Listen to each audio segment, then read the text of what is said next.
Buenas tardes a todos. Ahora parece que ya que sí, ya sí vamos a arrancar con la charla audiovisual de la Ciudad Lineal.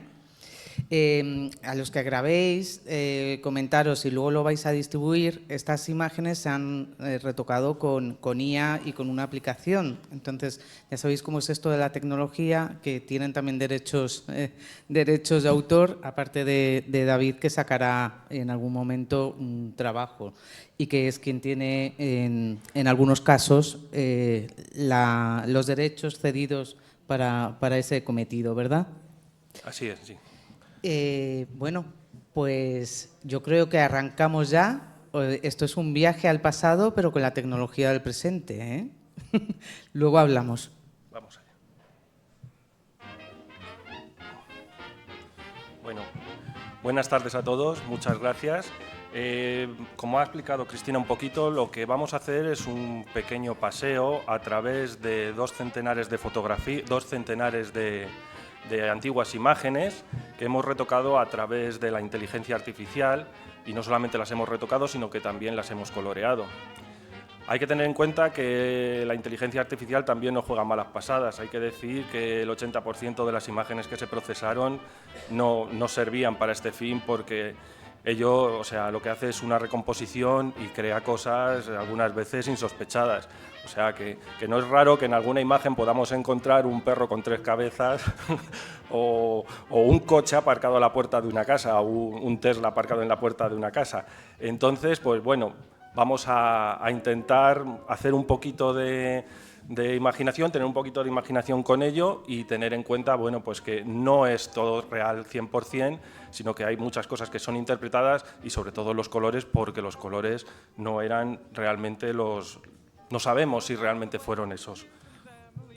Vamos a comenzar nuestro paseo por las Ventas del Espíritu Santo, ¿vale? Que era un arrabal limítrofe de la capital de Madrid, que era la confluencia y límite de los términos de Canillas, Canillejas y las Ventas Vicálvaro, ¿vale? Por él transcurría el que era el antiguo camino de Francia, o la carretera de Aragón, la carretera de Francia por la Junquera, lo que con posterioridad sería la avenida de Aragón o la calle de Alcalá. En esta imagen que vemos aquí vemos el antiguo puente de las Ventas en dirección este, y si se fijan al fondo se puede ver la capilla del cementerio del Este. Ahora mismo esta imagen sería imposible tomarla así. En esta otra imagen vemos uno de los famosos merenderos y zonas de recreo que había en las Ventas, de donde toman su nombre. Otra imagen tomada a finales del siglo pasado, a finales del siglo XIX, donde vemos pues algunos de los merenderos y al fondo el arranque de la carretera de Aragón en dirección hacia la Ciudad Lineal. En esta imagen vemos el puente sobre el arroyo de la Broñigal, o el famoso conocido como famoso puente de Ventas. Supongo que muchos de ustedes lo recordarán, no en este aspecto, pero sí como aquellas pequeñas tiendas que se formaban alrededor, incluyendo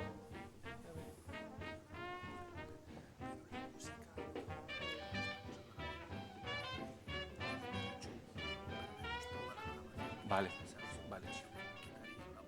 Del todo. Vale. Lo dejamos así. Vale, lo dejamos así. Vale, sin problema. Ok.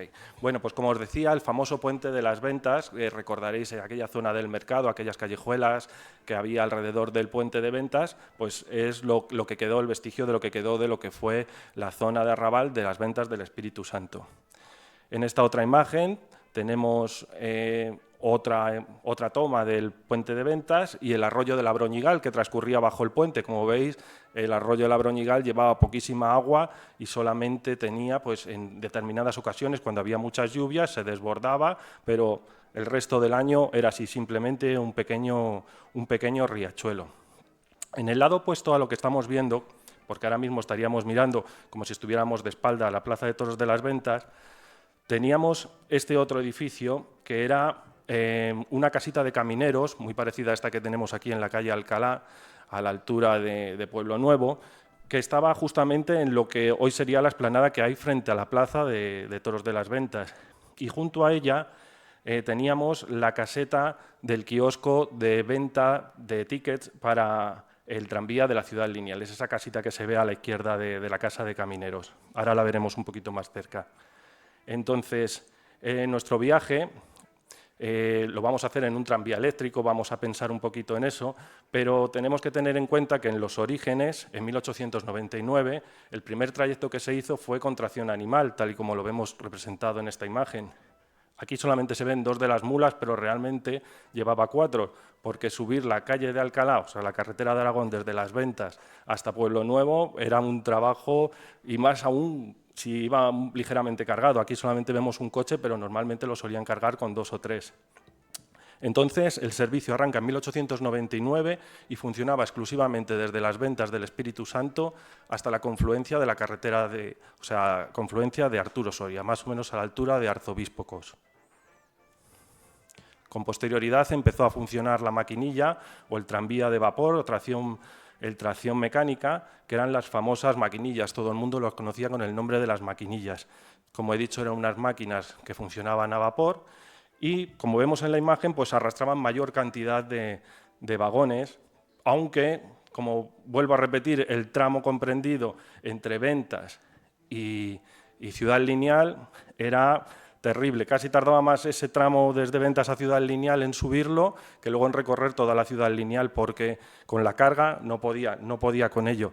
De hecho, mucha gente lo conocía como el bájate y empuja, porque el vapor al salir producía un sonido que les recordaba ese bájate y empuja, bájate y empuja. Entonces, pues le llamaban el bájate y empuja porque realmente llegabas mucho antes si subías andando que si subías en el propio tren. Luego, al llegar a la Ciudad Lineal, claro, aquello era mucho más llano y ya no era igual. Al igual que ocurría si volvíamos desde Bravo Murillo, cuando subíamos la cuesta de Sagrados Corazones desde Chamartín de la Rosa, pues ocurría exactamente el mismo problema.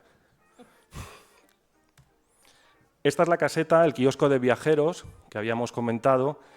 Como vemos, pues era una simple casita de madera que habían instalado ahí. La plaza de toros aún no existía, estaba en proyecto, pero aún no existía, y aprovechaban pues esa explanada que había en la parte delantera. Y en este lugar, hasta este lugar, llegaban los tranvías de las compañías madrileñas, y aquí había que hacer, digamos, un cambio de tren para poder continuar hasta la Ciudad Lineal. Este es el interior de uno de los coches, de los modernos coches de la compañía, modernos por decir algo, pero como vemos aquí normalmente lo que ocurría es que a lo mejor había 20 localidades, el resto iban de pies y los que no, como ya sabemos, colgados de los estribos, que era algo bastante común. Por eso la compañía madrileña de urbanización, la empresa que constituyó Soria, lo que hizo, puso muchísimo hincapié en que tuvieran cuidado con los tranvías y sobre todo especialmente los niños. Aquí vemos una publicidad también coloreada de la época en la que se hace hincapié sobre todo en que los niños no coloquen piedras y no jueguen en los rieles del tranvía, porque después vienen los problemas y, como dice aquí, el dolor para todos se presenta y puede ser un gran drama. Pero vamos, era algo bastante común en la época este tipo de accidentes con tranvías, tanto aquí como en la capital.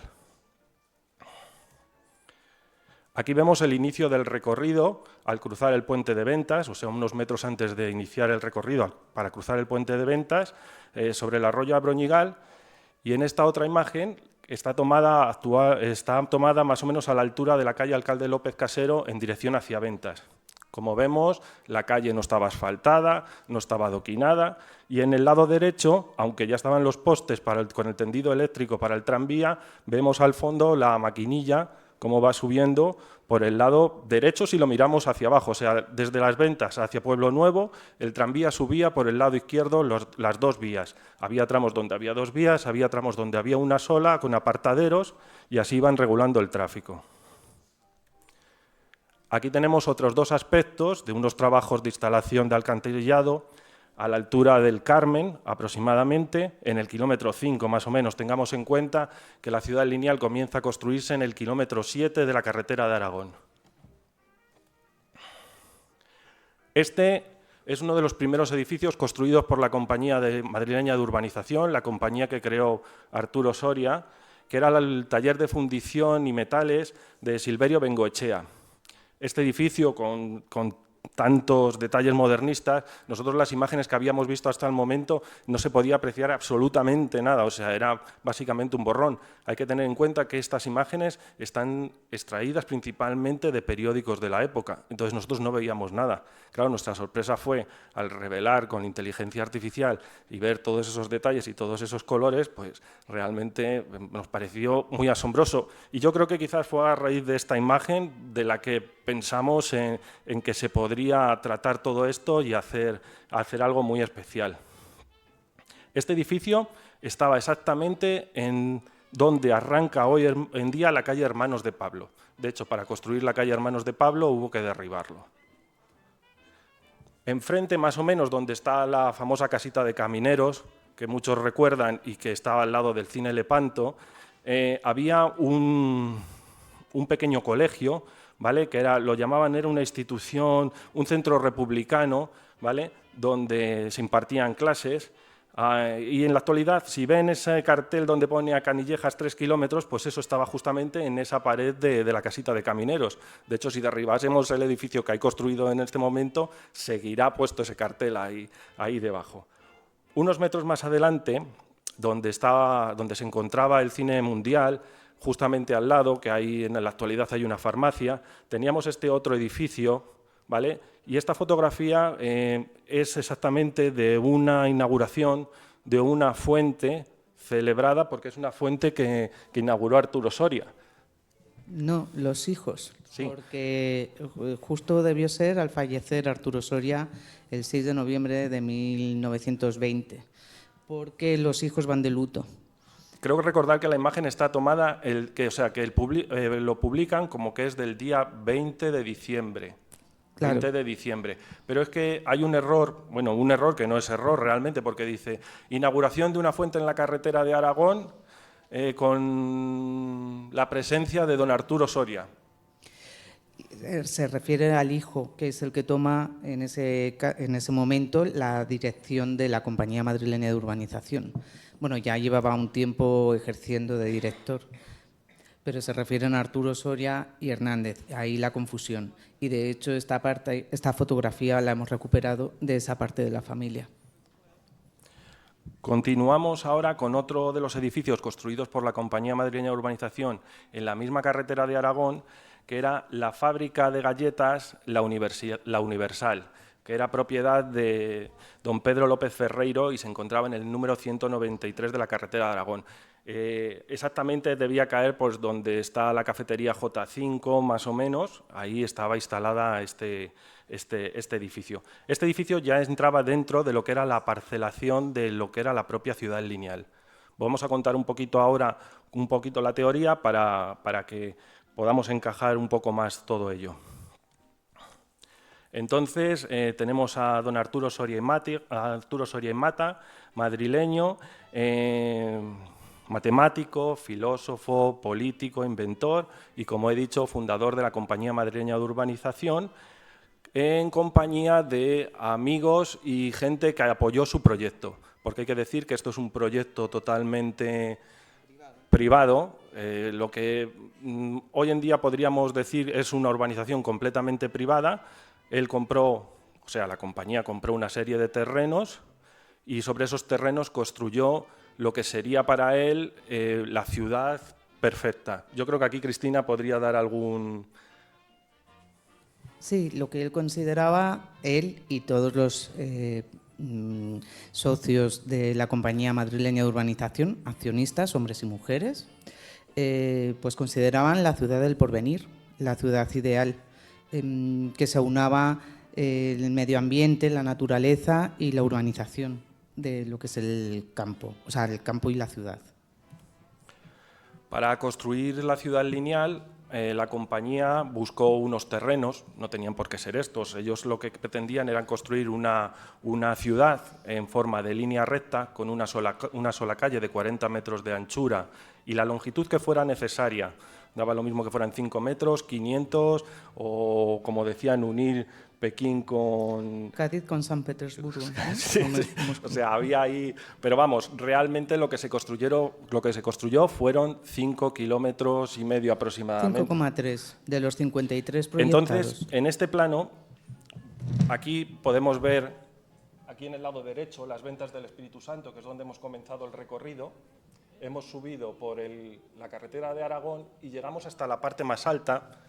Si nosotros subimos por la calle de Alcalá, cuando llegamos a Arturo Soria, llegamos a la parte más alta y después comenzamos a descender hacia Canillejas. La Compañía Madrileña de Urbanización buscó este lugar porque era un lugar muy alto, era un lugar fresco, era un lugar donde llegaban los aires de la Sierra Madrileña y a ellos les interesaba que estuviera en este altozano. Entonces, es en ese punto en el que hoy conocemos como la Cruz de los Caídos, desde donde arranca el proyecto en dirección norte y, como vemos paralelo al arroyo de la Broñigal, ahí en la parte inferior. También vemos que la ciudad lineal, que es ese proyecto que crea con esas ciertas manzanas que va desde la Cruz de los Caídos hasta lo que era el Pinar de Chamartín, estaba atravesada por varios caminos que ya existían con anterioridad, como eran el camino de Canillas, la carretera de Hortaleza, el camino de los coches, el camino de la Cuerda, y también vemos que había varios afluentes de la Broñigal que atravesaban la ciudad lineal. Si el arroyo Broñigal no llevaba agua, los afluentes menos, salvo cuando llovía, que cuando llovía arrasaba con todo. Pero subterráneas, sí. Sí, bueno, porque la compañía lo que hizo fue soterrar esos tramos donde los arroyos cruzaban con la urbanización.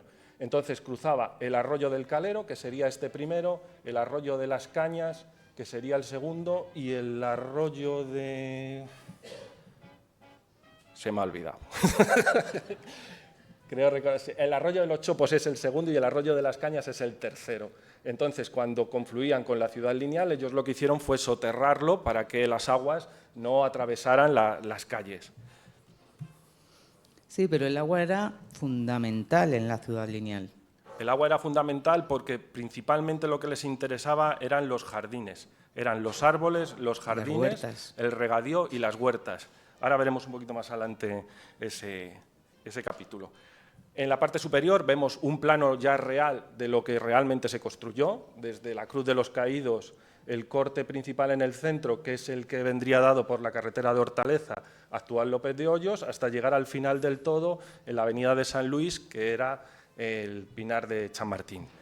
En la parte de abajo vemos la sección de la calle principal, de 40 metros de anchura, y como vemos existían unos caminos carreteros, estaba todo perfectamente alineado y separado. O sea, había caminos para andar, había caminos para coches y en el centro el tranvía y la electricidad. Toda la electricidad se repartía a través de la calle principal y las aguas, y desde la calle principal se repartían a todas las calles laterales.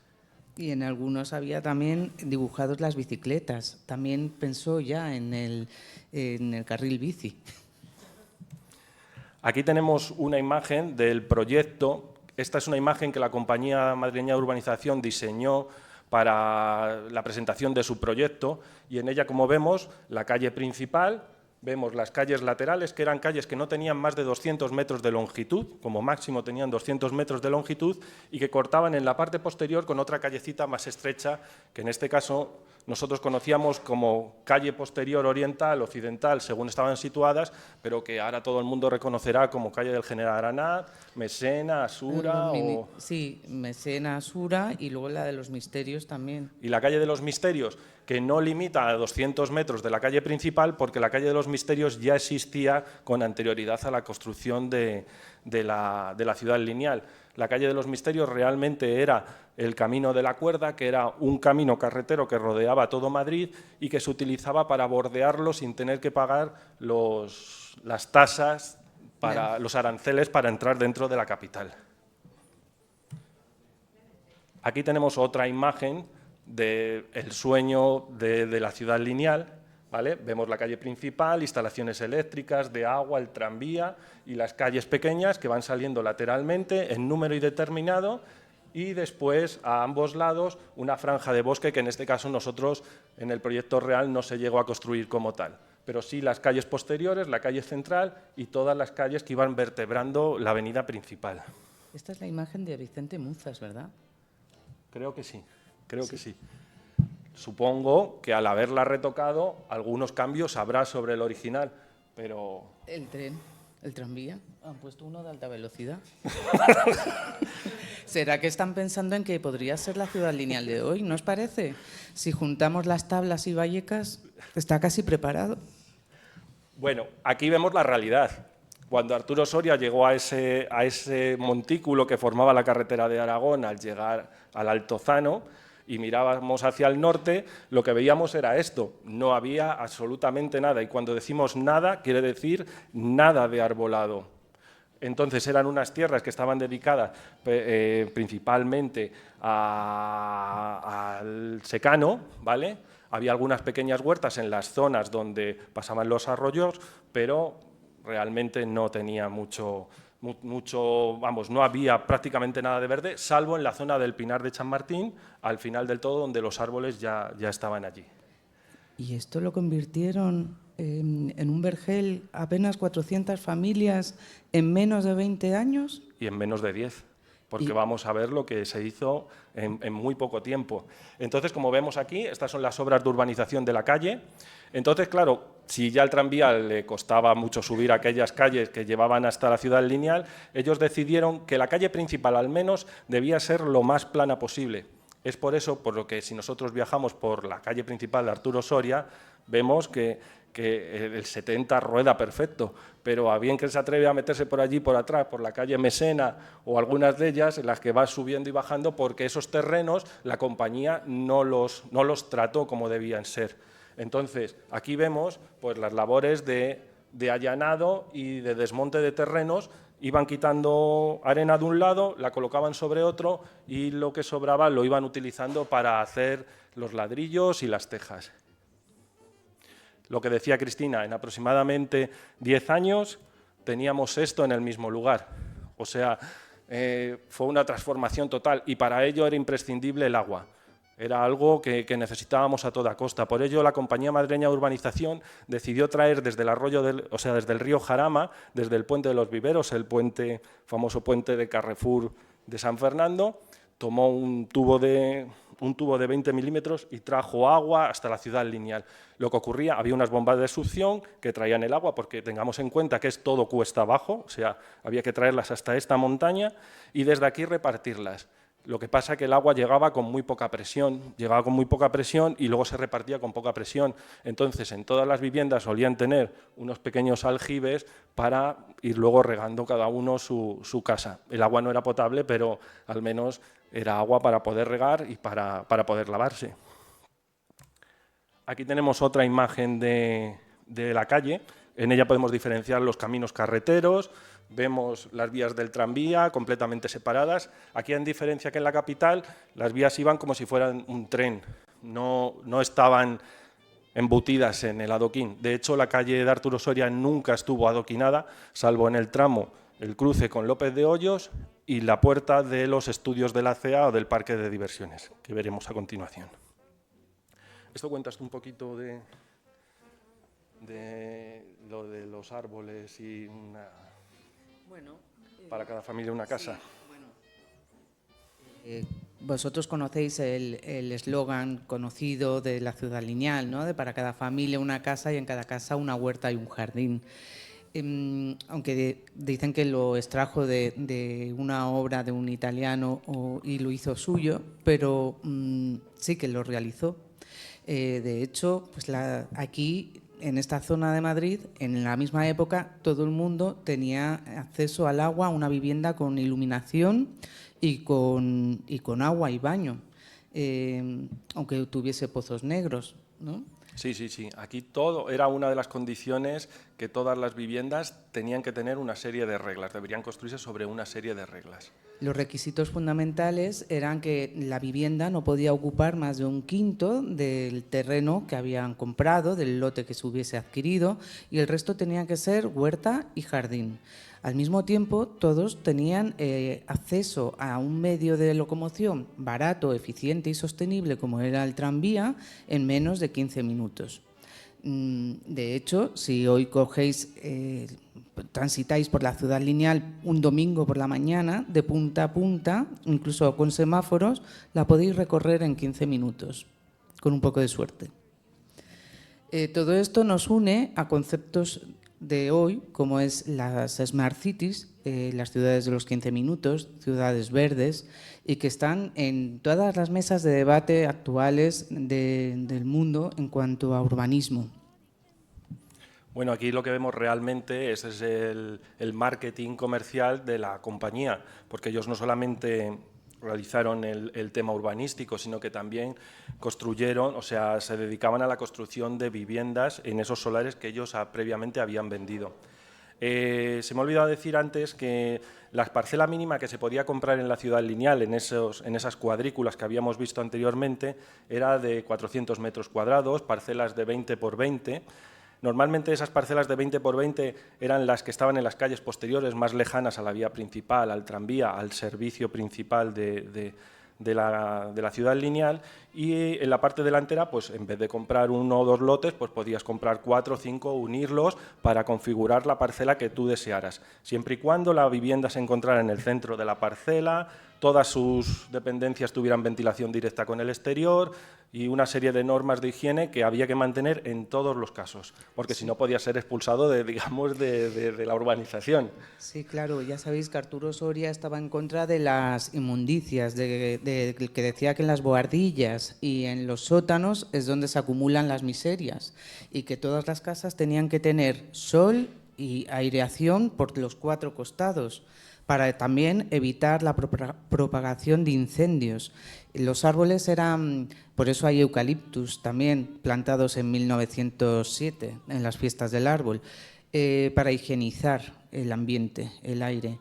Eran higienistas y pensaban que de esa manera no solo la contaminación, sino virus, que había en aquel momento muchísimas epidemias como la gripe del 19 o difteria, muchísimas enfermedades que se propagaban, pues la mejor forma era la prevención, ¿no?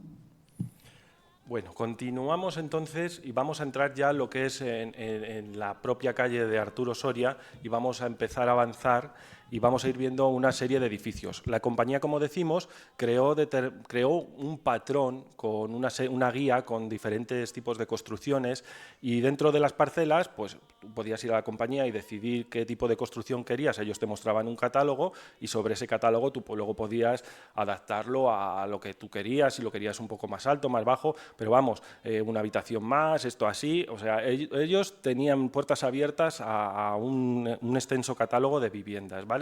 Entonces, la compañía madrileña de urbanización se asentó en la ciudad lineal, en este pequeño edificio que estaba a la entrada de la primera calle de la ciudad lineal, entre Arzobispo Cos y Protásio Gómez, no, entre Arzobispo Cos y Protásio Gómez. Muchos lo recordaréis porque esto es lo que se conoció como el Colegio Academia Cervantes, ¿vale? En la actualidad es un solar donde se practican de la Autoescuela Balmaseda, es un solar para prácticas de la Autoescuela Balmaseda. Pues en ese solar es donde se construyó este primer edificio. Este fue el primer edificio construido en la ciudad lineal y en él se albergaban las oficinas de la Compañía Madrileña de Urbanización. También vemos ahí en esa imagen este cedro que aparece aquí en primera línea, que tiene un cartelito, pues en ese cartel lo que decía es que ese fue el primer árbol que se plantó en la ciudad lineal, ¿vale? Murió a los pocos años, pero luego ellos se encargaron de plantar muchísimos más para que esto siguiera adelante. Como dato curioso quería decir, sí, ese cartel que aparece sobre la fachada del edificio, si nos fijamos, es el plano que hemos visto anteriormente. Ese cartel que vemos ahí colgado es el plano que hemos visto, o sea, ese plano se diseñó para este momento que ocurrió en el momento en que se colocó la primera piedra, esa primera piedra que aparece ahí en mitad de la calle de Arturo Soria, se colocó en el alféizar de esta ventana en el año 1894. Vale. Bueno, en 1998, desde un avión, la perspectiva de la ciudad lineal era esta. Como vemos, a los alrededores era todo campo, En el lateral izquierdo podemos ver el arroyo de la Broñigal y algunas construcciones que principalmente eran edificios destinados a huertas, ¿vale? Eran pequeñas huertas, pequeñas parcelitas que tenían alrededor del arroyo, y vemos el trazado de la ciudad lineal, desde la carretera de Aragón hasta su final. Al fondo podemos ver el verdor del Pinar de Chamartín. La iglesia de Nuestra Señora de la Concepción, ¿vale? Que se encuentra en el inicio de la ciudad lineal, fue una obra que se realizó por suscripción popular bajo un proyecto de Jesús Carrasco, ¿vale? Y aunque se comenzó en 1896, no fue finalizada hasta los años 30. ¿Vale? La torre no se construyó hasta los años 30, o sea, el edificio fue pasando, primero era una pequeña capilla, en la zona del ábside es donde estaba la capilla, y lo que son los dos cuerpos laterales eran dos escuelas, una para niños y otra para niñas, manteniendo en la parte central un pequeño patio de recreo. Esta imagen de 1907 nos muestra el interior de aquella iglesia, ¿vale? Con su altar mayor y la imagen de Nuestra Señora de la Concepción. Aquí tenemos dos imágenes más de la iglesia, ya en los años 50, 60, y como vemos nos falta la mole de ladrillo que está a su derecha y que le hace sombra y que no nos deja ver su lateral, pero bueno, para eso tenemos a la inteligencia artificial, ¿no?, que nos hace estos milagros.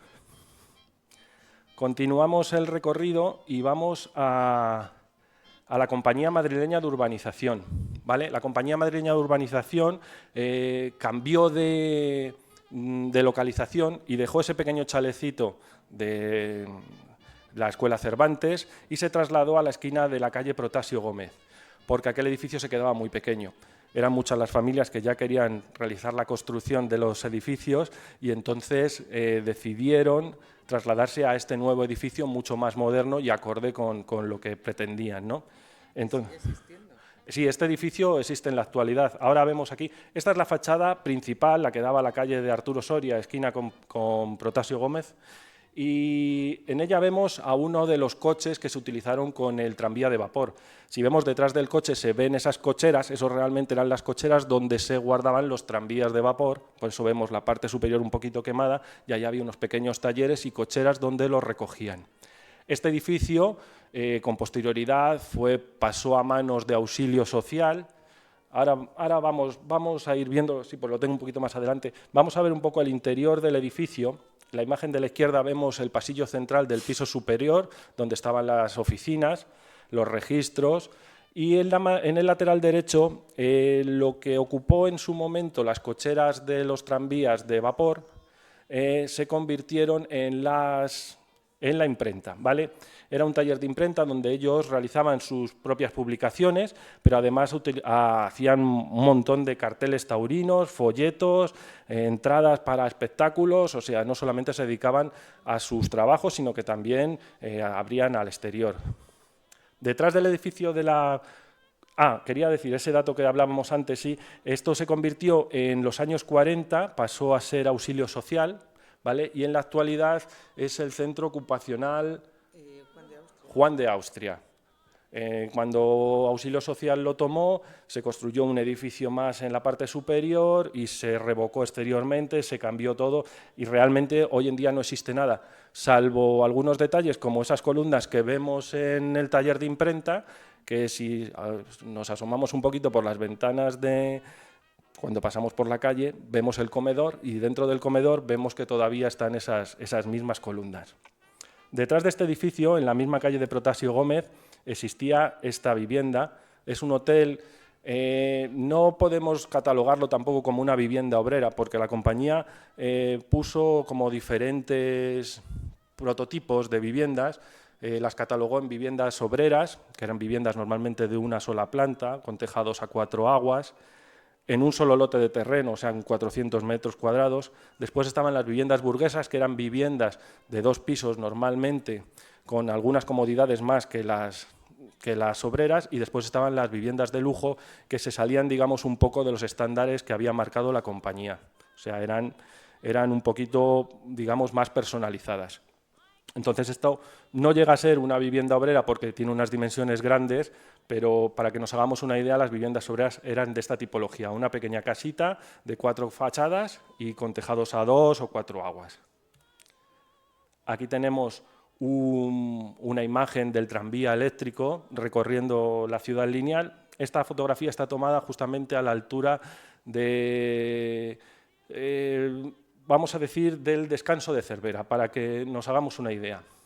El Descanso de Cervera es un hotel de lujo, ya que no estaba dentro de un catálogo.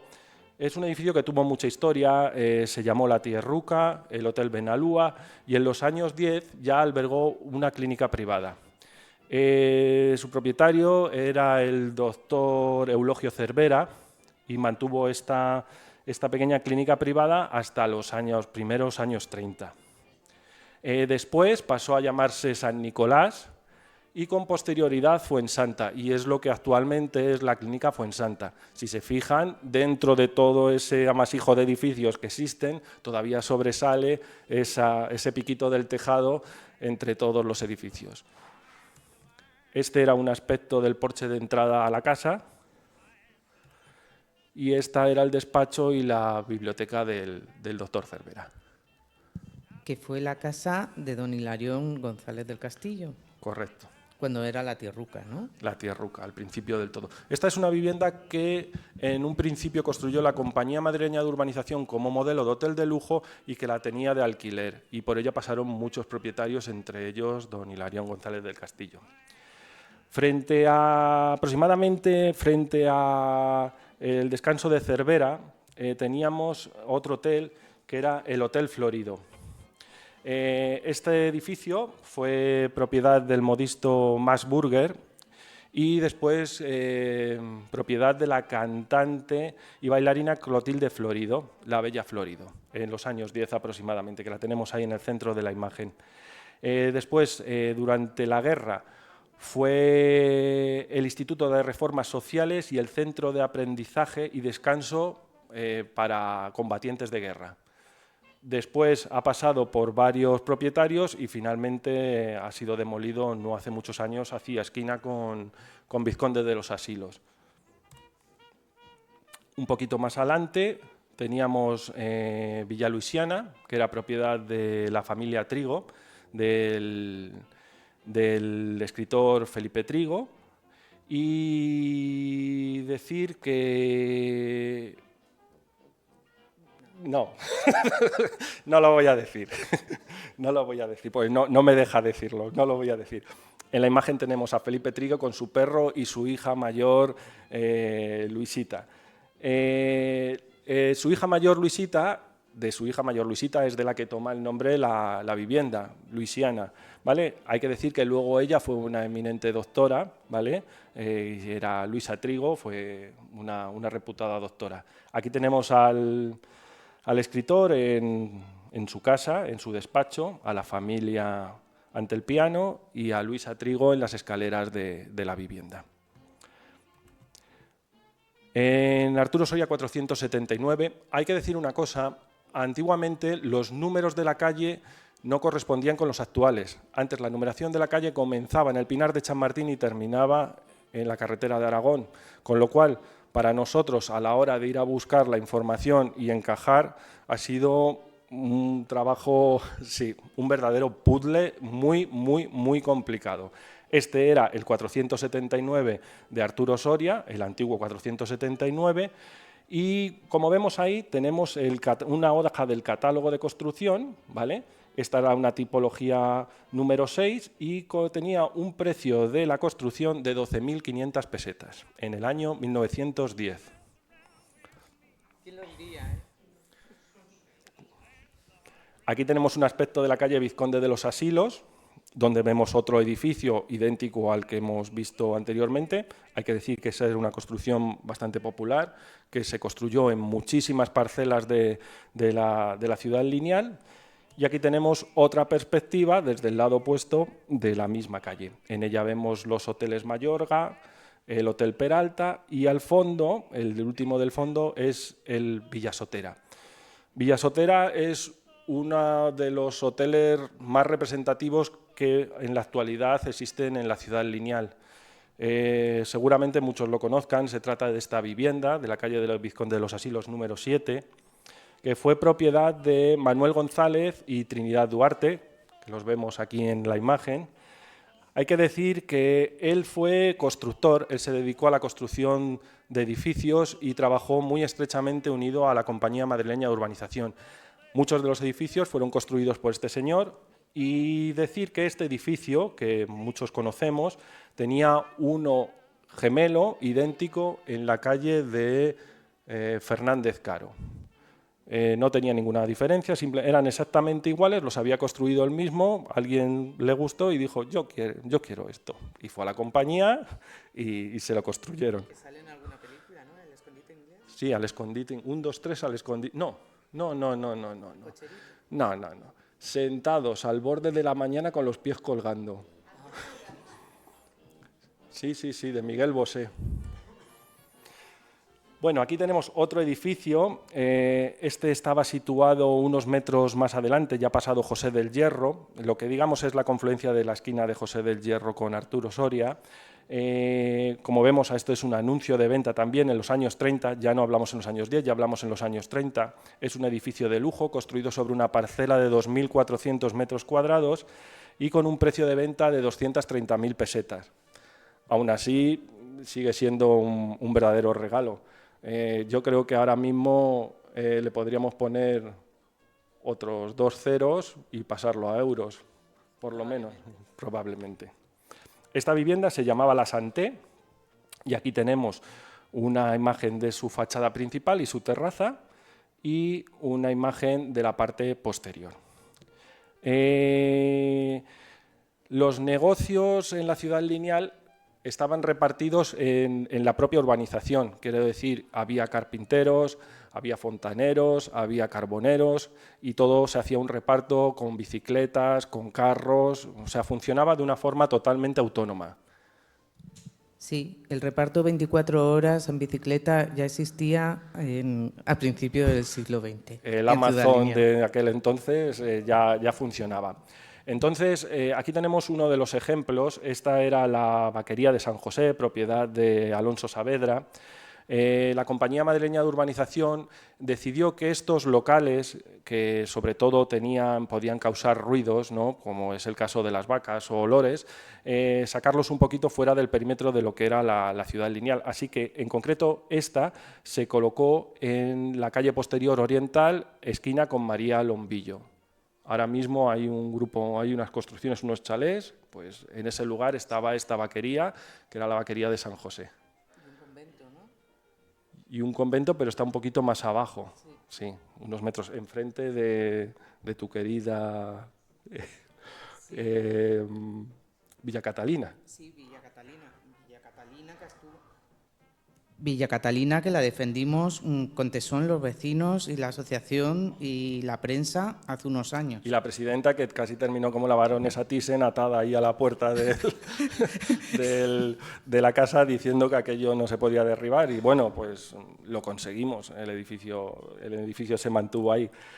Bueno, continuamos en la calle López de Aranda. Teníamos esta otra vivienda, que era Villadiz o La Ciudadela, ¿vale? Una vivienda burguesa, vemos las proporciones que tiene, sobre un terreno de 1.200 metros cuadrados.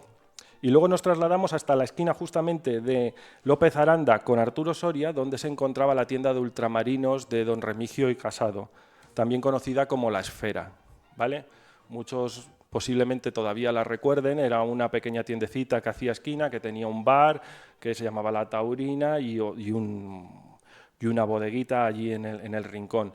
Detrás de ese edificio se encontraba la famosa Plaza de Toros, famosa pequeña Plaza de Toros. Aquí vemos una imagen aérea de la esquina. En el edificio que ya estaba construido es donde estaba la tienda de ultramarinos.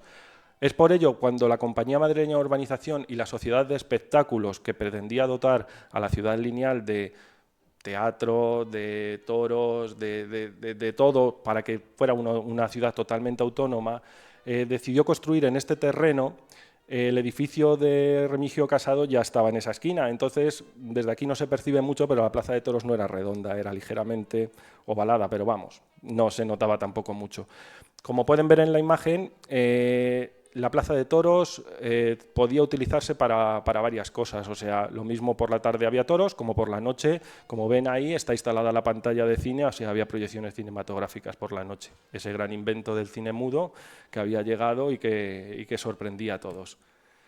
Aquí tenemos al pasillo de entrada, algunos recortes de prensa, y decir que en los años 40 se convierte en una escuela taurina, a cargo de un pequeño bar que había al lado de la plaza, que se llamaba La Taurina, y donde se celebraban pues, capeas y festejos privados.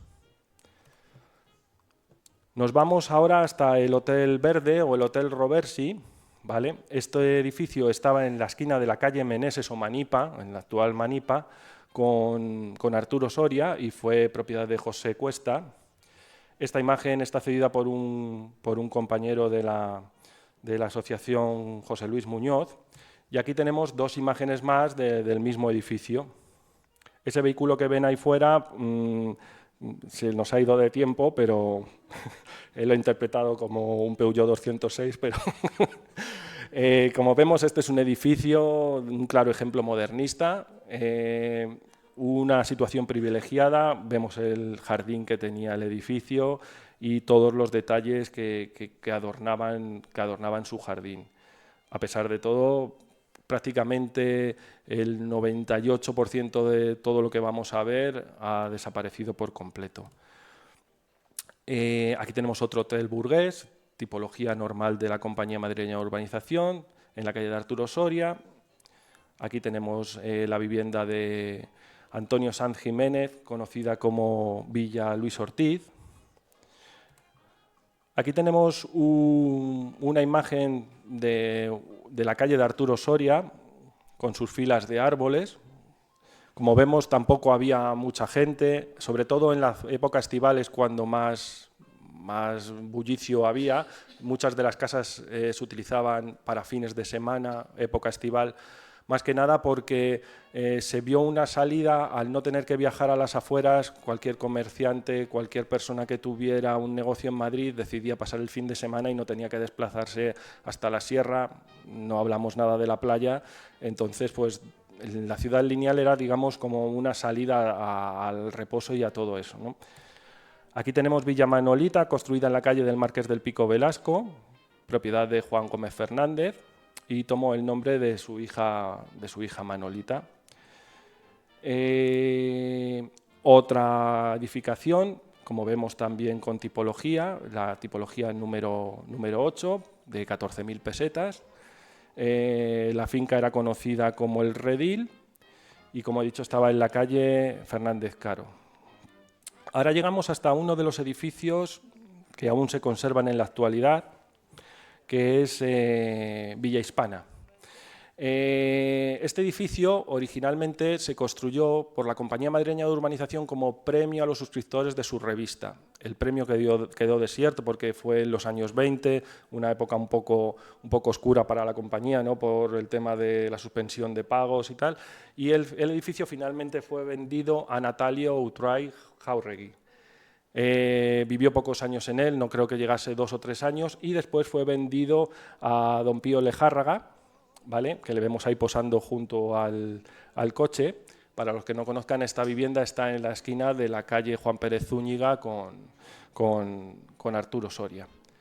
Aquí tenemos una imagen del edificio recién estrenado, vemos el tamaño de los árboles incluso, y ahí esa fotografía que nos ha cedido la familia Lejárraga, vemos a don Pío sentado en la fuente junto con la mujer que vivía, que no era su esposa, que era doña Hispana, que era de quien toma el nombre la edificación. Como muchos sabrán, luego la vivienda estuvo abandonada, se reconstruyó, actualmente es el Hotel Alma, no hay nada en el interior y nosotros apoyamos que sería un perfecto local para nuestra asociación. O un museo de la ciudad lineal, que es una de nuestras reivindicaciones, ¿no? Villalinda, otro edificio que estaba justamente al lado de Villa Hispana. Villa Concha, como vemos, edificio de grandes proporciones ya, estaba en la esquina de la calle Aspizúa o General Kirkpatrick, con 3.600 metros cuadrados de parcela, propiedad de José Ípola y Enriqueta Ruiz de Roza, y en los años 40 fue un sanatorio neuropsicopático, un hogar de descanso y de descargas eléctricas. Daba un poco de miedo, ¿no? Esto... Luego tenemos esta vivienda obrera, como vemos es una vivienda sencillita, en la calle de General Kirkpatrick, y el lema de para cada familia una casa y en cada casa una huerta y un jardín queda patente en esta imagen, porque vemos como perfectamente ordenado está el jardín, está la huerta y está todo. La casa era una casa muy sencilla, a lo mejor con 2 únicas dependencias, cocina y un aseo, pero la cuestión era convivir un poco todo con la naturaleza, ¿no? Esta sería como la que se puede ver todavía en Lope de Aranda, Dulcinea Beck, que curiosamente, cuando hemos hecho alguna ruta por la ciudad lineal, hay quien dice, ¿y no había ninguna casa humilde en la vía principal? Pues ese es un ejemplo de una casita muy sencilla, que todavía se puede ver, y que estaba suficientemente cerca del tranvía. No estaba a lo mejor justo en la vía principal, pero está en esa misma esquina, ¿no? Sí, sí, hubo casos en los que los hoteles obreros se construían en la propia vía principal. Incluso mucha gente compraba las parcelas porque venían hasta aquí los fines de semana, hacían su paella, dormían ahí en un chamicito que tenían hecho, a lo mejor tenían una pequeña construcción y pasaban ahí el fin de semana y después volvían a Madrid. El viaje en el tranvía duraba aproximadamente cuesta arriba 1 hora y media, cuesta abajo 20 minutos, pero la cuestión está que lo utilizaban como, digamos, una parcela para el fin de semana, venían a pasar, y por eso hay muchas construcciones, muchos solares en los que solamente existieron pequeñas construcciones y básicamente lo que había en esos solares eran árboles, porque árboles se plantaban en todo momento, hubiese o no hubiese construcciones, venían a pasar el fin de semana, tenían su pilar donde usaban el riego, que utilizaban como piscina, y digamos que era una ciudad completamente anexa a Madrid, pero lejana, porque realmente estaba lejano. En un coche, en un automóvil, se podría tardar media hora desde la Puerta del Sol, perfectamente. Otro ejemplo de una vivienda, podemos decir burguesa, porque ya tienen 2 alturas, vemos la utilización de los azulejos en las paredes, los revocados, los jardines ya estaban más cuidados. Aquí vemos un edificio que existió en la calle General Kirkpatrick, creo recordar que era General Kirkpatrick, no tengo apuntado, la Tierra de María Santísima, ¿vale?, que fue propiedad de María Dolores Gabriel. Sobre una parcela de 2.400 metros cuadrados se construyó esta fabulosa vivienda de estilo inglés. Después, en la calle de Hernández de Tejada, teníamos Villa Josefa, que era propiedad de uno de los accionistas de la compañía. Hay que decir que todos los nombres de las calles, o casi todos los nombres de las calles, son los nombres de los accionistas, de los primeros accionistas de la compañía. Es decir, y mujeres también. Mujeres que eran accionistas. Sí, mujeres que eran accionistas, con derecho a voz y voto en la Compañía Madrileña de Urbanización del principios del siglo XX. Tenemos el ejemplo, por ejemplo, Josefa Valcárcel. Sí, Julia Valenchana, Natalia da Silva. Sí, bueno, la duquesa de Castrejón, manejaba. La marquesa de Torrecilla. Sí. Tanto ellas como ellos. Entonces, estos primeros accionistas que apoyaron el proyecto de Soria, Arturo Soria lo que hizo fue darles los nombres de las calles, indistintamente estuvieran al lado de su vivienda o no. Y para la calle principal, al principio la calle principal se conocía con el nombre de calle principal, no tenía nombre, y fue la junta directiva de la compañía un poco la que decidió que tomase el nombre de Arturo Soria, que él en principio no... Sí, Orellana fue uno de los accionistas de la CMU el que dijo que sí o sí, que ya llevaba mucho tiempo sin poner el nombre de la vía principal y que tenía que ser Arturo Soria. No le gustaban los méritos, nada. De hecho, recibió diferentes méritos en su época política y no los recogió. No los recogía, no los aceptaba, no le gustaba lucirse. Él quería que se llamase Pitágoras, porque como era pitagórico, pues, pero... pero quedó como Arturo Soria. A nosotros nos gusta así. Bueno, aquí tenemos varios detalles del interior de esa vivienda de Villa Josefa. Como vemos, techos altísimos, de incluso 3,5 metros de altura, el despacho, el salón, el dormitorio. Aquí tenemos Angelita Sagrario. Es un edificio tipo modelo de la compañía. Estaba construida sobre un solar de 1.600 metros cuadrados y fue propiedad de Ángel Álvarez. Es el modelo número 6 y al paso de los años y después de la Guerra Civil pasa a manos de Auxilio Social. Como veremos, hay muchísimos edificios que pasaron a manos de Auxilio Social y este en concreto se conocía como el Hogar Francisco de Pizarro. Este estaba cerca, muy cerquita ya, llegando al puente de la Cea. En la misma calle de Hernández de Tejada teníamos esta finca para el filólogo Julio Casares. Como vemos, eran tipologías completamente diferentes, son viviendas de lujo. Estas viviendas, supongo, y por lo que vemos en las construcciones, fueron construcciones que en un principio eran viviendas humildes y después se les fueron sumando diversos módulos para terminar siendo lo que vemos ahí, un verdadero palacete. En la calle de Josefa Valcárcel teníamos Villatinuca, que era propiedad de la cantante Raquel Meyer. Realmente ella era la propietaria, pero la vivienda lo que hizo fue regalársela a su hermana Tina Meyer, y por eso la vivienda se llamaba Tinuca, por el nombre de ella. Estaba construida sobre una parcela de 2.000 metros cuadrados, ¿vale? Aquí tenemos otro aspecto de la misma casa visto desde la calle de Josefa Valcárcel y el porche de entrada a la vivienda.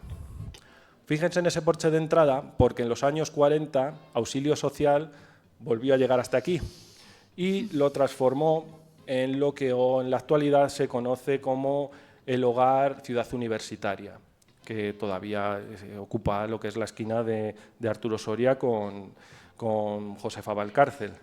Aquí tenemos un aspecto del complejo visto desde la calle Josefa Valcárcel y esto desde la propia calle de Arturo Soria. Otro edificio, Villasol, en la calle Hernández Rubín número 7, propiedad de Ramón Nieto. Vemos que la vegetación era primordial en todas las viviendas, de hecho servían como pantalla. Eso es algo que tú comentas muchas veces. Sí, también es la intimidad, ¿no? O sea, porque lo que tiene la ciudad lineal es la invitación a que todo el mundo forme parte del barrio, que formes parte de su vida, que te integres, que hagas, que pases por la acera de enfrente y conozcas el vecino que hay allí. Eso es una forma de combatir también y prevenir la soledad no deseada también. Y bueno, pues lo que comento yo es eso, que esos árboles permiten, el antejardín permite esa independencia, el pasar de la calle, del espacio de la calle a tu espacio. Y es un espacio natural que te permite esa transición. Esos retranqueos deberían permanecer y ahora cuando hacen estas nuevas construcciones, que todo se transforma, nadie dice que no, pero se debe proteger la fisonomía de la ciudad lineal. Eso es lo que reclamamos desde la asociación, ¿no? Que se puede actualizar, pero no perder el sentido de poner a las personas en el centro y cómo esos espacios tienen todos un porqué, en este caso el antejardín, ese retranqueo. Porque la participación en lo que es el barrio es fundamental. Si directamente pasamos a la casa, a la vivienda, desde un garaje, no interactuamos con nuestro entorno, nuestro lugar a lo mejor no es la ciudad lineal. Bueno, continuamos en la misma calle de Hernández Rubín para pasar hasta la esquina con Arturo Soria a este famoso edificio que era el Hotel Guitar, que era la residencia del arquitecto Benito Guitar y Truls, estrecho amigo personal de Arturo Soria, y que además poseía unos talleres de forja que fueron los encargados de la construcción metálica del entramado del teatro y del parque de diversiones. Ahora pasaremos a verlo. Justamente al lado del Hotel Guitar estaba la vivienda de Arturo Soria y desde la azotea de la casa de Arturo Soria se tomó esta fotografía donde se ve la finca y al fondo pues el campo yermo, porque realmente fuera de los límites de la ciudad lineal no existía nada. Aquí lo que podríamos apreciar en esta perspectiva sería la Quinta de los Molinos, lo más cercano, si en aquella época ya estaba construido, claro. Aquí tenemos el Hotel Rubín, que era la residencia de la familia Soria, ¿vale? Esta se encontraba más o menos, está justo al lado del puente de la Cea, el actual puente de la Cea, en el número 349 antiguo de la calle, y era una vivienda construida en 3 alturas. Normalmente la Compañía Madrileña de Urbanización dijo que la altura máxima de las viviendas tenía que ser de 2. En este caso se construyó en 3 porque este edificio originalmente se pensó como un hotel de viajeros. ¿Por qué en este lugar? Ahora veremos por qué exactamente en este lugar, pero finalmente la familia Soria optó por quedárselo como su vivienda personal. De hecho, en ella no solamente vivía la familia Soria, o sea, Arturo Soria y su esposa, sino que en cada una de las plantas vivían sus hijos, ¿vale? Entonces, el nombre de Villarrubín lo toma del apellido de su esposa, de Julia Hernández Rubín. Y aquí vemos a don Arturo Soria en la escalinata de entrada de su casa con sus hijos Luis, Emilio, Arturo y Carlos. Eso es. Me lo he aprendido bien. Me he puesto la chuleta. Vemos aquí ahora otra imagen de un paseo a los paseantes por uno de los caminos que tenía la vivienda y un detalle del cuarto de uno de los tocadores, un cuarto de aseo de una de las plantas del edificio Rubín. En la misma esquina del edificio Rubín existía una pequeña tienda, haciendo esquina con la calle de Gregorio Benítez, que era esta tienda, que era la tienda de comestibles de Patiño y Mesa, de Francisco Patiño y Mesa. Y quería decir que el edificio, tanto el Hotel Rubín como la tienda de comestibles de Patiño y Mesa, pasó en los años 40 también a manos de Auxilio Social y en este caso con el nombre de Alto de los Leones, Hogar Alto de los Leones. Justamente enfrente de la puerta de entrada de este edificio sigue existiendo en la actualidad, es de la Comunidad de Madrid y es el centro ocupacional, el centro de acogida de menores no acompañados de Cacis Manzanares. Sí, Manzanares se llama. Justamente en el centro de la calle, frente a la puerta del Hotel Rubín, se encontraba el kiosco principal. La compañía fue construyendo a lo largo de la calle una serie de edificios destinados a vigilancia, aseo y telefonía. ¿Vale? En estos había teléfonos. Entonces, este es el kiosco principal. De todos los construidos por la compañía, este es el más grande. Aparte de ser esto que decíamos de vigilancia, se utilizaba también, fue un pequeño economato y una cantina. Como vemos, la parte superior se subía por esa pequeñita escalera de caracol y la parte superior, pues cuando estaba abierto la cafetería, pues también colocaban sillas y mesas. ¿Por qué decíamos de la construcción de ese hotel justamente al lado de este kiosco tan grande? Porque en este lugar es donde se construiría el parque de diversiones y el teatro de la Ciudad Lineal. En esta imagen vemos en primer término el kiosco principal y detrás de ello lo que es el conjunto completo del parque de diversiones, el teatro y el resto de los edificios anexos, que son el restaurante, el billar, las cocinas, el teatro del verano y al fondo el frontón o teatro al aire libre. El primer edificio, el edificio central, era el teatro, ¿vale? Que era la edificación principal del conjunto. Resaltaban principalmente toda la decoración modernista que había en todo el parque, pero donde más se había hecho mella, donde más se dejaba ver era en el interior del teatro, que lo tenemos aquí, ¿vale? Que tenía un aforo de 2.500 localidades y estaban repartidas en palcos, antepalcos, platea, anfiteatro, todos ellos con sillas móviles, porque ellos jugaban con la baza de decir, hoy es teatro, mañana es casino, mañana va a ser baile. Sí, les gustaba que todo fuese súper práctico y multifuncional, igual que los kioscos que decía antes David, que parece que lo de hacer edificios multifuncionales es de hoy, pues no, eso también ya a principios de siglo, por lo menos en la Ciudad Lineal, ya se miraba. Y efectivamente, aquí también se hacían, ¿era aquí donde se hacían las luchas? No, eso No, era en el Cursal. Eso es el Vale. Cursal. Aquí tenemos un aspecto de la embocadura del escenario, vemos también la decoración modernista. Después, en uno de los laterales del teatro teníamos esa puerta de acceso que daba al graderío superior, ¿vale? Y salían directamente a esta terraza, que era un pequeño, donde se había instalado un pequeño teatro de variedades, que quedaba justamente enfrente, que es este que vemos ahí, ese pequeño huequecito central, ahí se realizaban diversas actuaciones, títeres. Entonces, esto pues por las noches pues vemos que la terraza era bastante concurrida, ¿vale? Esta era lo que llamábamos la terraza de verano del parque de diversiones de la Ciudad Lineal. Aquí tenemos otra imagen viendo una actuación en altas horas de la madrugada, porque hay que decir que venía mucha gente a verlo y que funcionaba muy bien, además. Se lo pasaban muy bien, hacían fiestas temáticas también, había veces que para homenajear a los vecinos que eran valencianos, pues se hacían también menús o paellas, y se tiraban fuegos artificiales, es decir, que estaban muy bien avenidos y les gustaba poner la nota festiva. Junto al Teatro Chico, que era ese pequeño teatro, teníamos el restaurante de la Ciudad Lineal.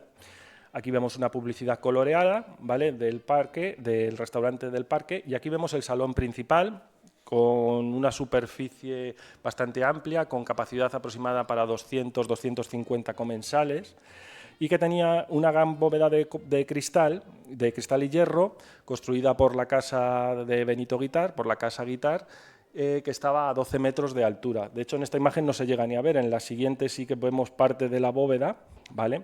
Y las paredes estaban decoradas con lienzos de gigantescas dimensiones, ¿vale?, realizados por varios pintores, entre los que destacaba Santiago Regidor, quien también decoró el resto de dependencias del teatro. Aquí vemos varios aspectos de diferentes eventos realizados en el salón del restaurante. Y decir que detrás del salón del restaurante la Sociedad de Espectáculos de la compañía, construyó este frontón. Un frontón árido en sus inicios, donde se jugaba pelota, pero la compañía vio que ante la afluencia de público le podría sacar mayor rendimiento a todo esto. Así que lo que hizo fue transformarlo en un teatro al aire libre, convirtiendo las gradas pues, en la parte superior. Lo que hicieron fue instalar mesitas que tenían un servicio de restaurante que asistía a la propia cocina del restaurante, y entonces la parte inferior todo tenía un servicio, funcionaba con un servicio de bar. Aquí tenemos un claro ejemplo de cómo funcionaba esto, o sea, el negocio estaba servido.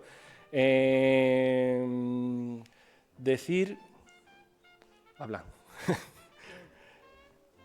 Que se hacían luchas grecorromanas también, campeonatos mundiales de lucha. Sí, aquí tenemos el Cursal lleno hasta la bandera, con 3.600 asistentes en una noche de verano. O sea, estamos hablando de que medio Madrid se venía hasta aquí para ver este tipo de eventos. Dentro del parque de diversiones pues estaban lo que eran en sí las atracciones, ¿no? Aquí tenemos la más famosa de las atracciones, que fue la máquina voladora o el Cicle Swing, ¿vale?, que era una máquina que medía 10 metros de altura y que estaba decorada con 800 bombillas de incandescencia que se veían desde Madrid, o sea, desde la zona de la Prosperidad se veían perfectamente. De hecho, se decía que muchos madrileños venían atraídos por esas luces y venían hasta aquí para volar o ver volar a la gente. Tengamos en cuenta que en esta época la aviación aún no existía. Unos temerarios, porque volar a esas... Sí, a esas alturas. Aquí hay otras atracciones de las que contaba el parque, como el Gran Tobogán, ¿vale?, que tenía una altura de 7 metros, unos 3 pisos de altura, y contenía una rampa de caída de 15 metros de longitud, ¿vale? Después teníamos el túnel de la risa, que era un tambor giratorio, el típico tambor giratorio en el que entrabas y terminabas rodando. las anillas de tiro a los patos vivos, como vemos ahí, y la controvertida pim pam pum o el tiro al blanco, que consistía, pues como vemos, en acertar en la diana y mecánicamente caías a un depósito con agua. Hoy en día... Esto estaría... pero de todas las demás, pero vamos... Bueno, lo de los patos tampoco. Bueno, ya, bueno, pero son aros, no es con un arma blanca, ni uno de...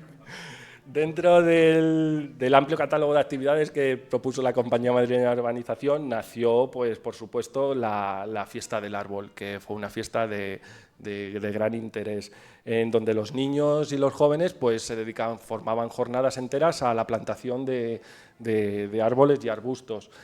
Sí, que era un acto además civilizador, la estamos retomando, por cierto. Estamos haciendo la Fiesta del Árbol en el Parque El Calero, la hicimos el fin de semana pasado, y en el Parque Arriaga el 26, por si alguien quiere acercarse. Aquí vemos otra escena de la plantación de árboles, plantación masiva de árboles, y hay que decir que la Compañía Madrileña de Urbanización jugó con un eslogan también que dijo que durante sus 30 años de existencia habían llegado a plantar más de 1 millón de árboles en la calle de Arturo Soria. Bueno, no serían tantos árboles, pero si tenemos en cuenta arbustos, plantas, frutales dentro de las huertas, te aseguro que 1 millón fácil. Que llegábamos. Bueno, el teatro de la Ciudad Lineal estuvo funcionando en mayor auge en los años 10, pero en los años 20 es vendido a la Sociedad Cinematográfica y Española y Americana, que inauguró en 1933 los famosos estudios de la CEA, ¿vale?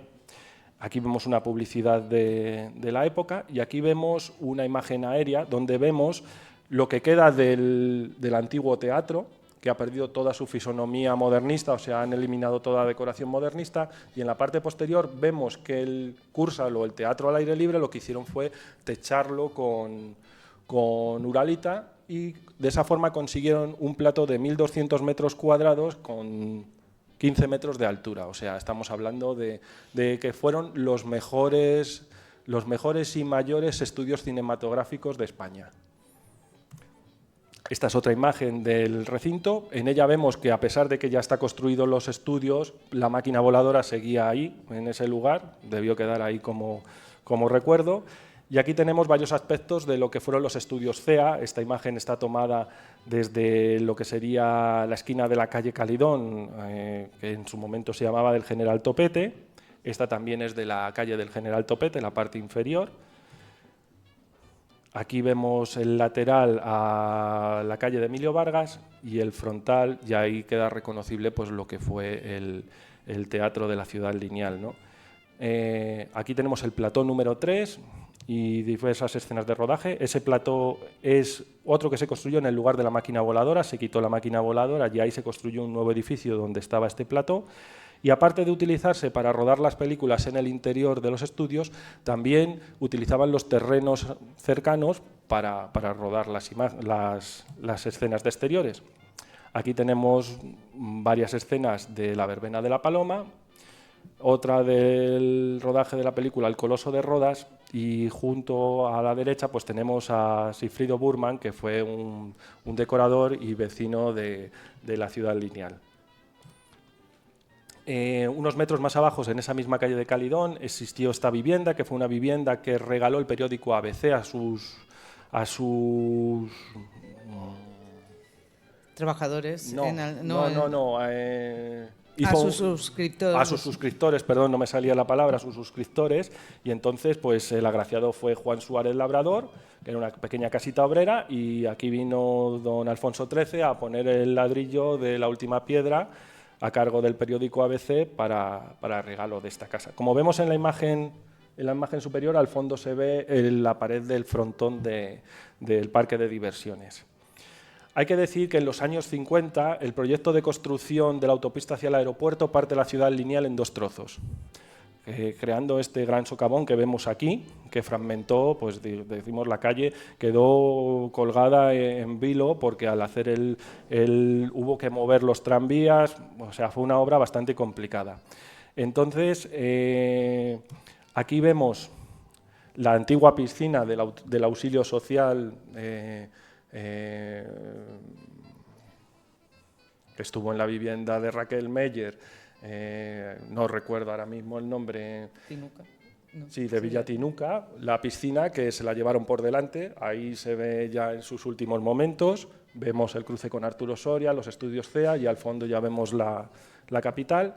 Aquí tenemos otro aspecto donde vemos ya lo que queda de la piscina y en esta otra tercera vemos un puente peatonal anexo para la conducción de aguas del canal de Isabel II que está en la parte posterior, en la calle de General Aranaz. Aquí diferentes imágenes del momento de la inauguración. Sí, un inciso. Perdonad un momento. Aquí en este punto, ahora mismo, estamos pidiendo que por favor estudien la forma de volver a cerrar este punto. Es decir, que cubrir, pero sin cemento, a ser posible, sería una forma de dar mayor fluidez al terreno. Se sufren en esta zona muchísima contaminación acústica, tanto las empresas, colegios, hospitales que tenemos en la zona, y queremos recuperar la conexión con las calles, la posterior oriental y la posterior occidental. O sea, el camino, pues para que haya fluidez, tanto peatonal como de tráfico, etcétera. Aparte de pedir un bus que conecte un extremo con el otro. Son necesidades que ahora mismo tiene la ciudad lineal y que desde la asociación estamos transmitiendo. Si queréis saber más o apoyarnos, por favor nos escribís. No digo más. Es que la ciudad lineal sigue viva. Conectamos la historia con hoy. Con el presente. Bueno, aquí ya vemos lo que tenemos en la actualidad, ¿no? Lo que dice Cristina pues sería una idea de volver a techar este tramo, que lo que hizo fue suprimir pues realmente dos calles, que eran esta de Hernández Rubín y la de Calidón, que se llevaron la mitad de la calle y aparte pues se llevaron todos los edificios que ya estaban construidos, que fueron muchos, que realmente había 7 o 8 viviendas que fueron derribadas para construir esto. No decimos que se cierre la A2, sino que se haga un túnel y que se recupere la parte superior para zona de recreo, de espacios verdes o lo que sea necesario. Aquí vemos otra vez los trabajos de desmonte de terrenos, lo que hablábamos antes. Fijaros aquí el desnivel tremendo que había de tierras, tanto en esta imagen como en esta, que está tomada en el mismo lugar. Todo eso se hacía a pico y pala, se iba desmontando y se trasladaba con carros a otro lugar. Ahí vemos la chimenea. Esa chimenea correspondía con la fábrica de electricidad, ¿vale?, que fue una fábrica de electricidad que se construyó para alimentar el tranvía eléctrico de la ciudad lineal. En principio era para eso nada más, ¿vale?, pero que además sirvió para el alumbrado público, para los chalés, para los kioscos, para los comercios, pero además daba servicio a los pueblos de Hortaleza, Canillas, Canillejas y Vicálvaro, que no tenían electricidad por aquel entonces. Entonces, la compañía creó aquí lo que hablábamos, no solamente ya se alimentó ella misma, sino que también dio servicio a todos los pueblos cercanos. Sí, de hecho era una de las empresas, podríamos hablar de holding empresarial, pues la electricidad fue uno de los más rentables. Aquí vemos, se construyó aproximadamente hacia el año 1905 y tenía varias máquinas de vapor con calderas de carbón, alternadores y dinamos y de corriente continua que tenían una potencia estimada entre 150 y 300 kilovatios. Otro aspecto de la máquina de vapor que había dentro del complejo. Justamente detrás de la fábrica de electricidad, ¿vale?, se realizaron unos trabajos de explanado, ¿vale?, que correspondían todo lo que era la manzana completa entre las calles de Duque de Tamames y Ramírez de Arellano. El solar estaba totalmente vacío, salvo en la parte superior donde se encontraba la fábrica de electricidad, y aprovechando ese descampado que ya había sido allanado con un proyecto que ellos tenían en mente de construir el velódromo y campo de deportes de la ciudad lineal, se utilizó para realizar uno de los primeros vuelos que se hicieron en España. Aquí tenemos una imagen de los dos pilotos junto al avión Blériot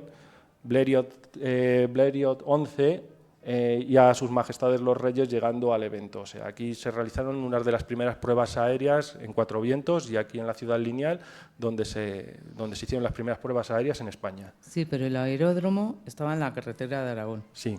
Que la gente lo confunde. Hablamos de otra cosa ahí, sí. Entonces, este terreno realmente se inauguró en julio de 1910, ¿vale? Y lo que era, pues era un campo de deportes, ¿vale? Porque tenía una pista peraltada elíptica para bicicletas, para carreras pedestres, luego tenía un campo de atletismo y un campo central de 90 por 50, gradas, palcos, vestuarios, o sea, era un verdadero campo de deportes. Tanto hay que decir así que fue tan importante este campo de deportes que en los años 20 el Real Madrid, entre 1922 y 1923, este era su campo oficial, porque era uno de los únicos campos con césped que existían en la capital. Fue inaugurado el 29 de abril de 1923 con asistencia de 14.000 espectadores. En este campo, con posterioridad, lo usó el Plus Ultra y finalmente el Castilla, el Real Madrid. Para que nos situemos hoy, es donde la Embajada China. Para que nos situemos hoy, es donde está el Hospital Nuestra Señora de América. Esos tres edificios que hay en el frontal, sí, de cristal, este es el solar que ocupaba el campo de deportes de la Ciudad Lineal. Enfrente justamente del campo de deportes teníamos este edificio, Villa Osa, que era un edificio de lujo, quizás uno de los edificios emblema de la capital, aunque tenía un solar muy pequeño, solamente de 2.400 metros cuadrados para el tamaño que tenía la casa. Aquí vemos una imagen lateral, tenía una escalera a lo imperial en el centro, con una cúpula de cristales. La verdad que fue un edificio muy fotografiado y muy utilizado por la compañía como eslogan, ¿no? Era propiedad de Ramón Gutiérrez Osa, por eso el nombre de Osa, y fue adquiriendo terrenos anexos a él hasta hacerse casi con todo el frontal de la manzana, ¿no? En 1940 pasa a auxilio social nuevamente y es transformado en el hogar azul. Hay que decir que Auxilio Social, cuando tomaba estos edificios, le realizaba una reforma que borraba totalmente su identidad. Es decir, si ahora mismo estamos viendo esa imagen, en esto quedó transformado el hogar azul en unas semanas. Borraban totalmente cualquier... modernismo. Sí. Y de hecho, hoy existe. Sí. En la actualidad es el Conservatorio Profesional de Música de Arturo Soria. El edificio en sí existe, quedan cositas por dentro, está muy transformado, pero por lo menos ahí lo tenemos. En la calle Marquesa de Torrelaguna, muy cerquita del anterior, teníamos este que era el Colegio para Niñas de María Teresa, que fue la primera escuela particular de la Ciudad Lineal, fundada por la Congregación Francesa de María Teresa. Estaba construido sobre una superficie de 4.000 metros cuadrados en la calle del Estrecho de Mesina, actual Marqués de Torrelaguna. Tenía un edificio principal de 4 alturas, pabellones auxiliares y una pequeña capilla, ¿vale?, donde muchos de los vecinos iban a misa, porque en esta zona no había ninguna otra iglesia, vamos. ¿Vas? No, es que no sé qué hora es ahora mismo y me da miedo por Son las 8:30. Pues se nos ha pasado muy rápido. Tenemos que... Es que hay muchas imágenes, no sé cómo... Tiramos un poquito más. He entretenido yo. El Colegio de Religiosas también se convierte en auxilio social y en esta ocasión se llama Batalla de Brunete. Aquí tenemos varios aspectos del complejo ya convertido en auxilio social.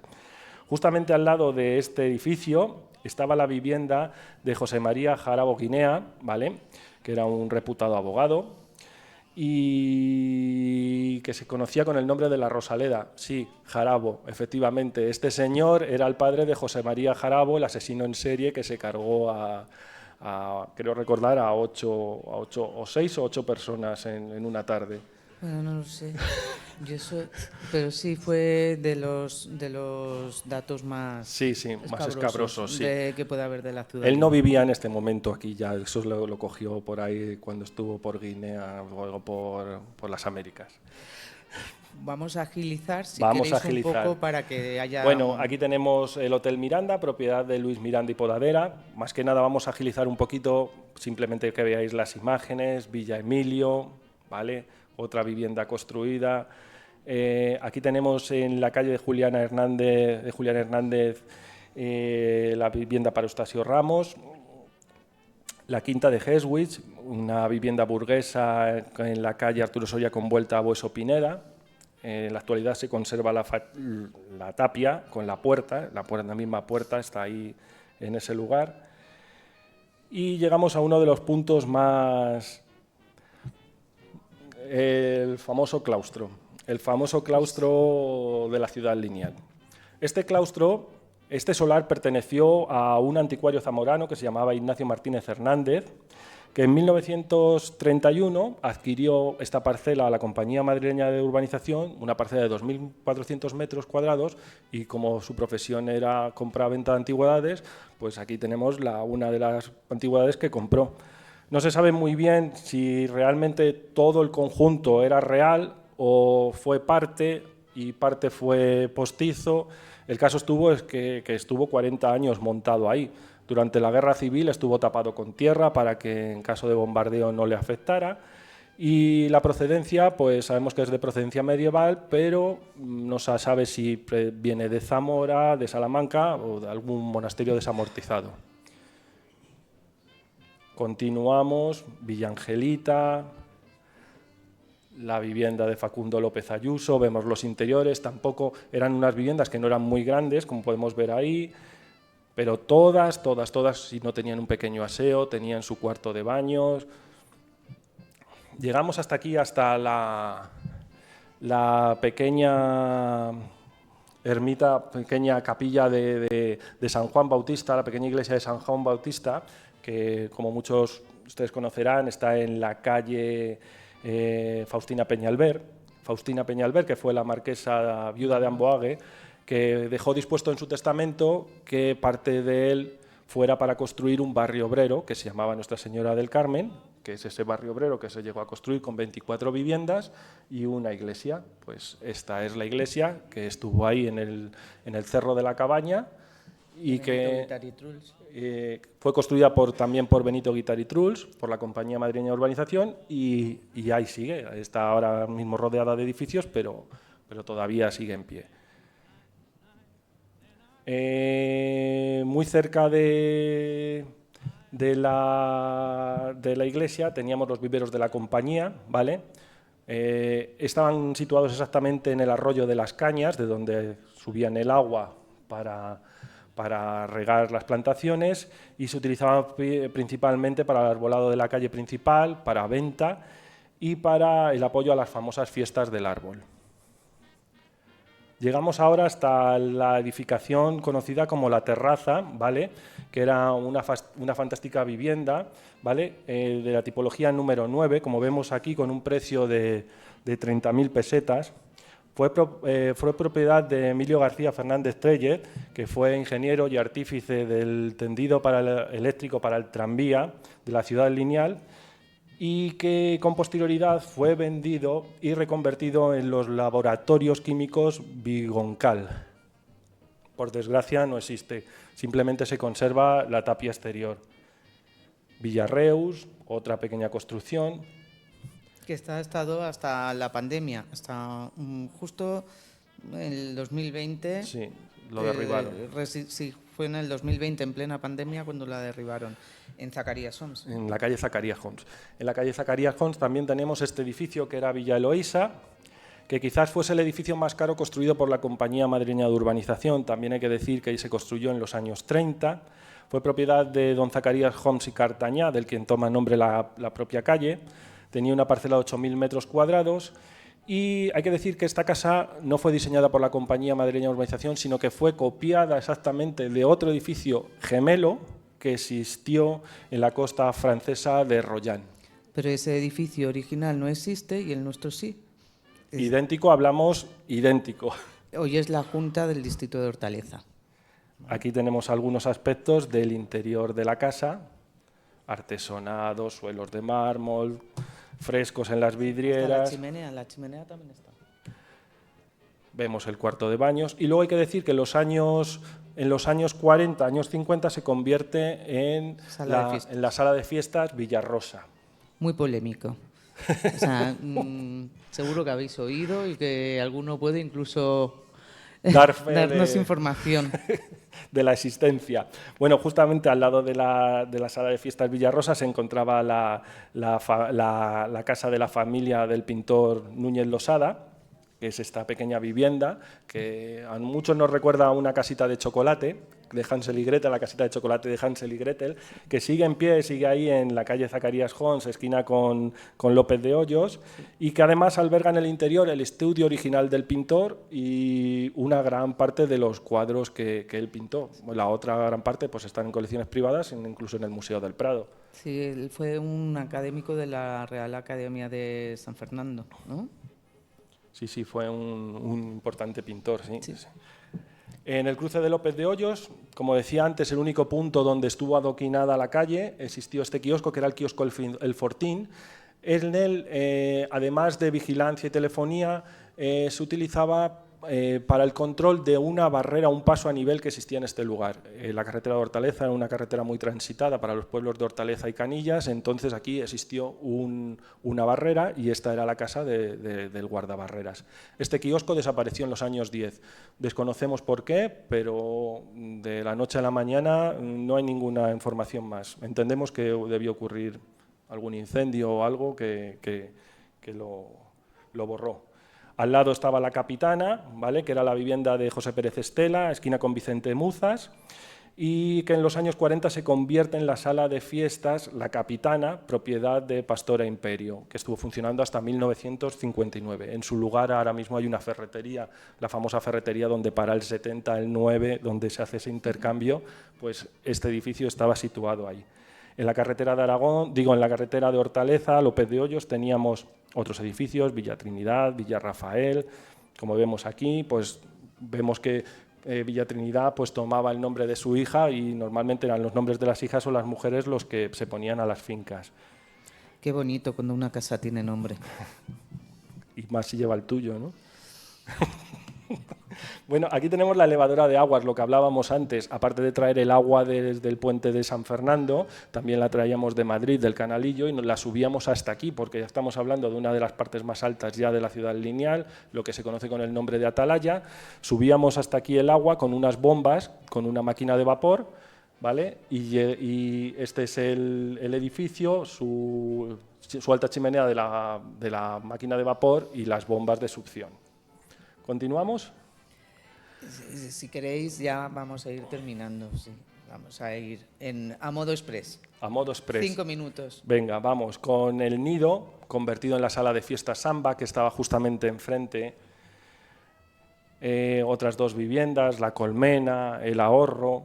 Son tantas,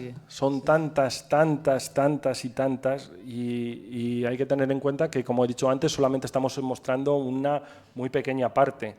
Aquí tenemos la Granja de la Asunción, un edificio bastante representativo también en la época, que estaba dedicado a la parte industrial, digamos, de la ciudad lineal, de negocios, de ese emprendimiento. Este edificio, o sea, este solar, se transforma en los años 40 a cargo de Manuel Pérez Vizcaíno en la piscina Club Estela, ¿vale? ¿Quieres añadir algo aquí acerca de...? No. Vamos, bueno, adelante. Sabéis que ahora el Club Estela ahora ha cambiado de dueños, que ahora va a ser un colegio francés. Vamos a ver lo que queda del original. Justamente al lado de la piscina Estela teníamos otro kiosco, que era el kiosco árabe, y justamente enfrente teníamos la Casita Blanca, posiblemente el edificio más antiguo de la ciudad lineal que aún se conserva en pie. Esta es la portada original que está en la fachada trasera, que todavía existe. Ahí vemos los dos murales de cerámica, copias de unos cuadros de Alphonse Mucha. Esta es la parte lateral, la familia Alessandre posando para la fotografía, el cuarto de baños, ¿vale? Luego enfrente tenemos otra finca que era La Ría, 9.600 metros cuadrados, con grandes paseos, incluso contaba con un pequeño lago artificial en su interior. La mitad de la finca desapareció al construirse la M30. Pero quedan los cedros. Sí, es un parque que ahora se llama El Cedral, creo recordar. Le llamamos El Cedral. El Parque de los Gatos. Sí, ahora está colonizado por gatos, sí, pero están los cedros. Están los cedros, y posiblemente sean los árboles más antiguos y De los más antiguos de la ciudad lineal. Enfrente teníamos Villa Dolores, propiedad del cardenal Pedro Segura, y llegamos hasta el edificio quizás más importante de la ciudad lineal, Villa Filomena. Fue un edificio muy ambicioso por la parte de la Compañía Madrileña de Urbanización, 4.800 metros cuadrados. Como vemos, era una casa en 4 alturas con un torreón. Y esta casa fue vendida en los años 20 al tenor Miguel Fleta, quien la transformó en esto que vemos en la imagen. Muchos recordarán todavía el aspecto de este edificio, ¿vale? Aquí vemos la entrada de la casa al señor Miguel Fleta, en el interior con el periodista de ABC, tocando el piano con su esposa Carmen Mirán, la parte trasera. Hay que decir que Miguel Fleta le gustaba mucho las fiestas, ¿vale? Era una persona bastante abierta. Aquí vemos en una de esas verbenas que organizaban en su casa, ahí le vemos ahí en el centro de la imagen, invitaba a todos los vecinos, era una persona muy cercana, a pesar de ser un tenor de prestigio conocido mundialmente. Si tu madre era su cumpleaños, le podías decir, don Miguel, ¿puede venir a mi casa a cantarle? Y él iba, o sea, no había problema. Hay testimonio de que eso lo hizo en diversas ocasiones. En los años 80 la casa se convirtió en un fantasma porque Miguel Fleta murió en el año 39, creo recordar, 38, 39, y desde entonces estuvo cerrada. Se utilizó como plató de televisión, o sea, como plató de cine para los estudios CEA, en él se rodaron diversas películas, y como dato curioso decir que el tejado de la Casa del Baturro, conocido mundialmente, trajo ese tejado imitación del que hay en la Basílica de Nuestra Señora del Pilar en Zaragoza. Entonces él quiso traer eso ahí y dejar constancia de ello. Frente a él teníamos Mi Cabaña, el Chalet Romea de estilo Tudor. Justamente en ese lugar estaba el kiosco El Ruedo, ¿vale? Que era un pequeño kiosco de vigilancia, y aquí justamente es donde torcía ya el tranvía en dirección hacia Cuatro Caminos, siguiendo el mismo camino que en la actualidad sigue el tranvía número 70. En la misma esquina estaban estas dos viviendas, Villa Angoitia, el Chalet Montero, y bajando la propia rampa pues estaban Villa Pilar y Villa Terán. Aquí tenemos un aspecto de la Cuesta de los Sagrados Corazones, lo que hablábamos antes, pues claro, subir esa cuesta en eléctrico todavía, pero a vapor o tirado por mulas, pues era un poco más costoso. Con lluvia o con barro. Y con lluvia o con barro habría que imaginárselo también, cierto es. Y aquí vemos un aspecto de las cercanías de la carretera, o sea, de la Cuesta de los Sagrados Corazones. Nos quedan 4 cositas. La Quinta de Chamartín, un edificio construido en un terreno de 11.200 metros cuadrados, entre las calles de Joaquín Arroyo y Triviño, actual Ulises, ¿vale? Contaba con todos los adelantos del momento, como digo, piscina, pista de tenis, jardines. La verdad que fue una verdadera belleza, y en la actualidad parte de este terreno sigue ahí. Digamos que yo creo que es el único terreno de la calle Arturo Soria que no está construido, que es el de la vuelta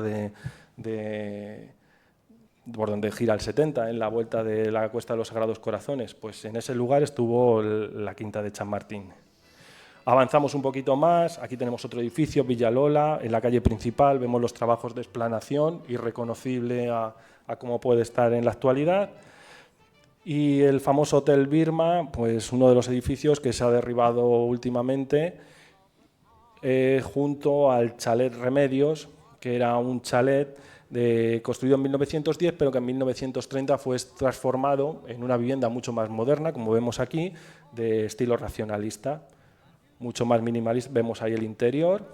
Y ya por último, pues el famoso Colegio para Huérfanos de la Armada, ¿vale? Construido también por don Benito Guitart y Truls en 1910. Bueno, en 1910 se abrió el proyecto, pero no fue hasta el 13 de febrero de 1913 cuando fue inaugurado. Y sabemos que está construido sobre una superficie de 12.000 metros cuadrados y como vemos está construido con piedra berroqueña. Hay que tener en cuenta que hasta este lugar el tranvía no llegaba. El tranvía giraba en Sagrados Corazones. Entonces esta piedra es piedra de Colmenar Viejo que se trajo ex profeso para construir el edificio. Y la propia compañía lo que hizo fue alargar las vías del tranvía desde la confluencia con la Costa de los Sagrados Corazones hasta este punto para poder traer el material desde Colmenar Viejo, porque las canteras de Colmenar Viejo también eran propiedad de la Compañía Madrileña de Urbanización y de ahí es donde se traían casi todos los bordillos de las aceras de las calles de Madrid, los adoquines y mucha de la piedra con la que se construyó los edificios de la ciudad lineal. Y hasta aquí les puedo leer.